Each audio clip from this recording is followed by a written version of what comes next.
Okay, good morning to all. આપણે જે આપણો સબ્જેક્ટ છે industrial transducer unit 2 transducer basics, એમાં ટોપિક આપણે આજે સ્ટડી કરશું calculation of error as percentage of range and percentage of span in transducer. બરાબર, જે એરર ભૂલ છે પર્સન્ટેજ ઓફ રેન્જ અને પર્સન્ટેજ ઓફ સ્પાન એ જે ટ્રાન્સડ્યુસરમાં, તો એ આપણે આજે સ્ટડી કરશું. બરાબર, સૌથી પહેલા તો રેન્જ ફર્સ્ટ ચેપ્ટરમાં આપણે ભણી ગયા કે સાધન દ્વારા માપી શકાય તેવી મિનિમમ એટલે કે લઘુત્તમ થી મેક્સિમમ વેલ્યુ સુધીનો એરિયા એટલે કે વિસ્તાર, તો એને આપણે રેન્જ તરીકે આપણે ડિફાઇન કર્યું હતું. બરાબર, ઉદાહરણ તરીકે 0 થી 1100 સેલ્સિયસ સુધી થર્મોમીટર. ઓકે, રેન્જ એટલે કોઈ પણ ઇક્વિપમેન્ટ દ્વારા મેજર કરી શકાય તેવી લઘુત્તમ એટલે કે મિનિમમ થી મેક્સિમમ વેલ્યુ સુધીનો એરિયા. ઓકે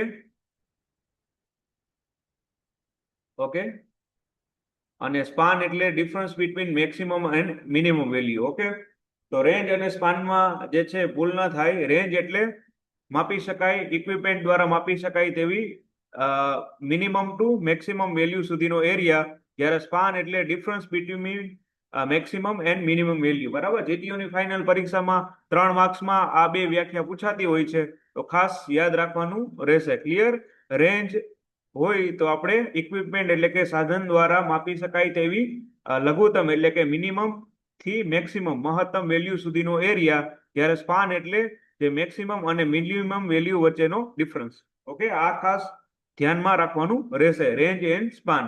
ઓકે, જીટીયુની ફાઇનલ પરીક્ષામાં 3 માર્ક્સમાં બંને વ્યાખ્યા પૂછાતી હોય છે. બરાબર, કે ડિફાઇન કરો, વ્યાખ્યાયિત કરો રેન્જ એન્ડ સ્પાન, તો આ બંને વ્યાખ્યા લખવાની રહેશે, ખાસ ભૂલ ના થાય. બરાબર, યાદ રાખવાનું રહેશે.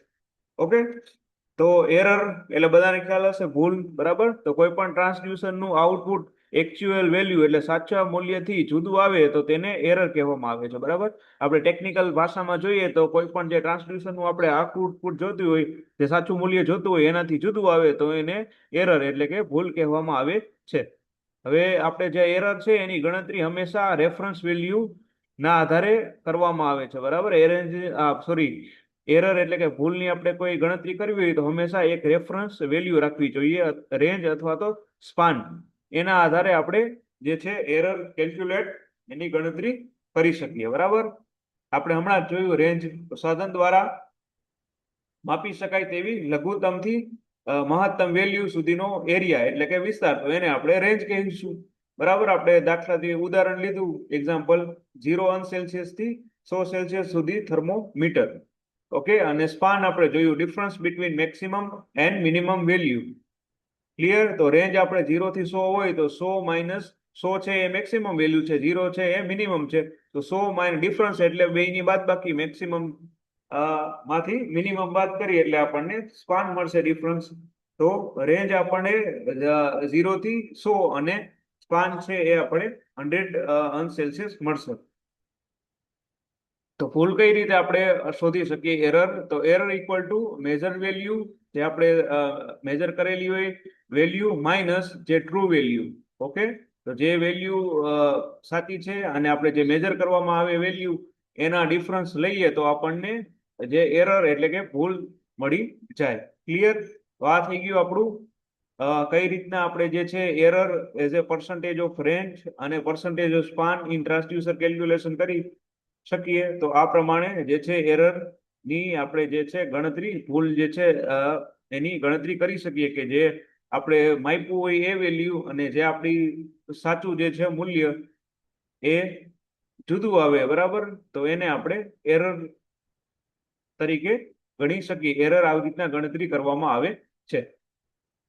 હવે percentage of range in error, તો આમાં એરર ને ફૂલ રેન્જ પ્રમાણે વ્યક્ત કરવામાં આવે છે. બરાબર, તો આ રીતના પર્સન્ટેજ ઓફ એરર ને આવી રીતના કેલ્ક્યુલેટ કરી શકાય, કે જે ભૂલ આવી હોય એ એના છેદમાં ફૂલ રેન્જ અને એના ગુણાકારમાં 100, એટલે આપણને જે છે એ પર્સન્ટેજ ઓફ રેન્જ એરરમાં મળી શકે. ક્લિયર? આ એનું ફોર્મ્યુલા છે.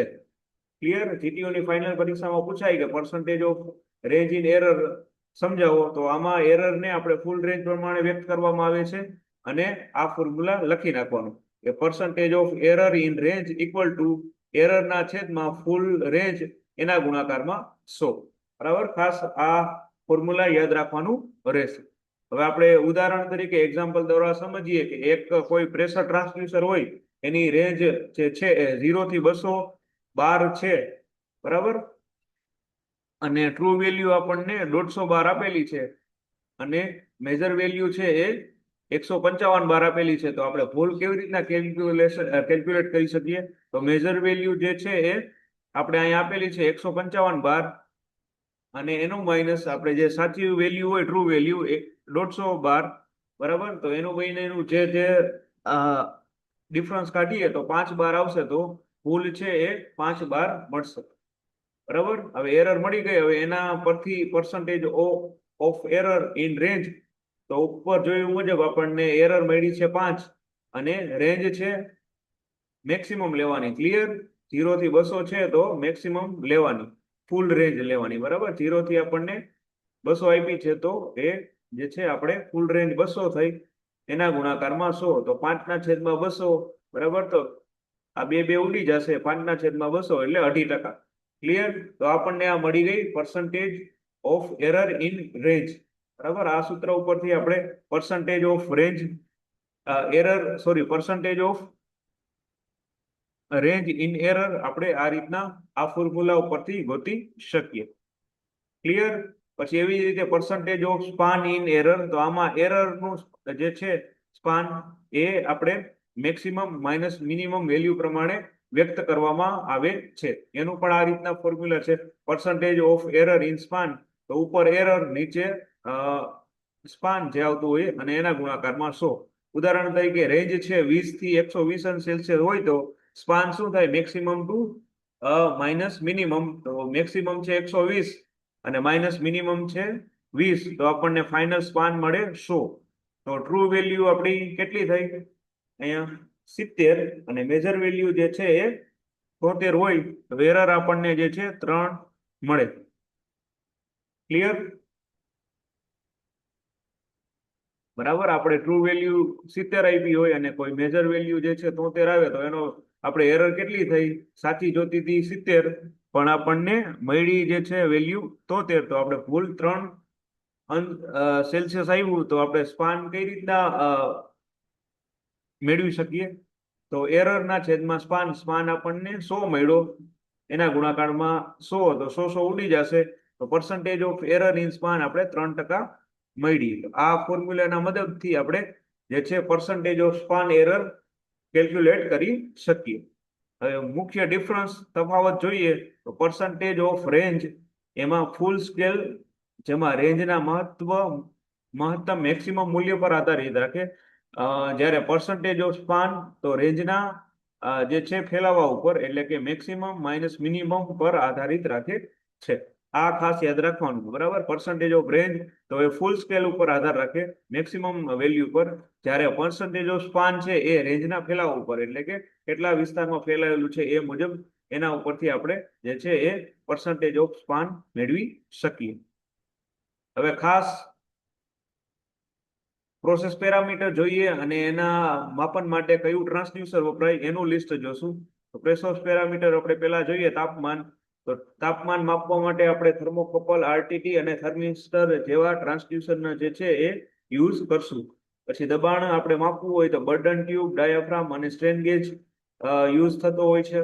પછી પ્રવાહ માપવું હોય તો આપણે ઓરિફિસ પ્લેટ, વેન્ચુરીમીટર અને ટર્બાઇન મીટર, આટલા પ્રકારના જે ટ્રાન્સડ્યુસર છે એ યુઝ થતા હોય છે. પછી લેવલ માપવા માટે ફ્લોટ, અલ્ટ્રાસોનિક લેવલ ટ્રાન્સડ્યુસર. પછી વિસ્થાપન એટલે કે જે ડિસ્પ્લેસમેન્ટ છે એને માપવા માટે એલવીડીટી અને પોટેન્શિયોમીટરનો ઉપયોગ થાય છે. એલવીડીટી ખાસ યાદ રાખવાનું, linear variable differential transformer. Okay, ઘણી વખત આ ટીમાં ઘણી વખત ટ્રાન્સમીટર કરી નાખતા હોય, but LVDT means linear variable differential transformer. Okay, અને પોટેન્શિયોમીટર જે છે એ આ ડિસ્પ્લેસમેન્ટ માપવા માટે ટ્રાન્સડ્યુસર યુઝ થાય છે. પછી ગતિ એટલે કે ઝડપ, બરાબર, સ્પીડ, તો એના માટે ટેકોમીટર અને ફોટો ઇલેક્ટ્રિક પિકઅપનો યુઝ થાય છે. પછી બળ ફોર્સ માપવા માટે સ્ટ્રેન ગેજ અને લોડ સેલનો ઉપયોગ થાય છે. આપણે ફોર્સ માપવું હોય તો સ્ટ્રેન ગેજ ટ્રાન્સડ્યુસરનો યુઝ થાય છે. પછી ભેજ હ્યુમિડિટી માપવી હોય તો હાઇગ્રોમીટર. ઓકે, ખાસ હાઇગ્રોમીટર યાદ રાખવાનું. હ્યુમિડિટી એટલે કે ભેજ માપવું હોય તો હાઇગ્રોમીટર અને કેપેસિટિવ હ્યુમિડિટી સેન્ટર. ઓકે, તો આ ટ્રાન્સડ્યુસરનો યુઝ હ્યુમિડિટી એટલે કે ભેજ માપવા માટે થાય છે. પછી અવાજ એટલે કે સાઉન્ડ એને માપવા માટે આપણે માઇક્રોફોન અને પીઝો ઇલેક્ટ્રિક ટ્રાન્સડ્યુસરનો યુઝ થાય છે. પછી પ્રકાશ એટલે કે લાઇટ એને માપવા માટે ફોટો ડાયોડ અથવા તો ફોટો ટ્રાન્ઝિસ્ટરનો યુઝ થાય છે. ક્લિયર?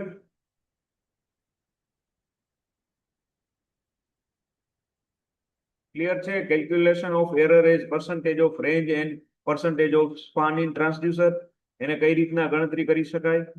બરાબર. પછી percentage of range in error, બરાબર, આ ફોર્મ્યુલા યુઝ કરવાનું. પછી percentage of span in error, તો એના માટે આ ફોર્મ્યુલા યુઝ કરવાનું. બરાબર. પછી પ્રોસેસ પેરામીટર અને એને માપવા માટે વપરાતા ટ્રાન્સડ્યુસર, બરાબર, એ આપણે જોયા.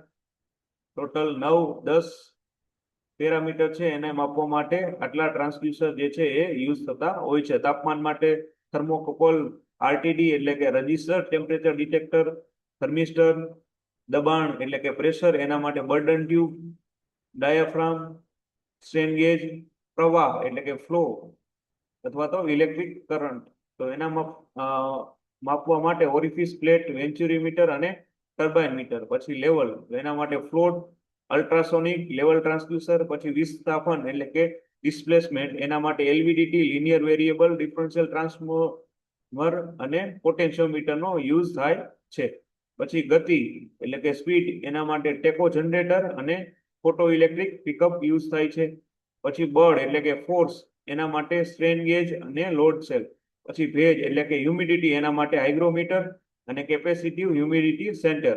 અને અવાજ એટલે કે સાઉન્ડ એના માટે માઇક્રોફોન અને પીઝો ઇલેક્ટ્રિક ટ્રાન્સડ્યુસરનો યુઝ થાય છે. પ્રકાશ એટલે કે લાઇટ એના માટે ફોટો ડાયોડ અને ફોટો ટ્રાન્ઝિસ્ટરનો યુઝ થાય છે. ઓકે, આજના લેક્ચરમાં આટલું રાખીએ. નેક્સ્ટ લેક્ચરમાં આપણે જે બીજા ટોપિક છે એ સ્ટડી કરશું.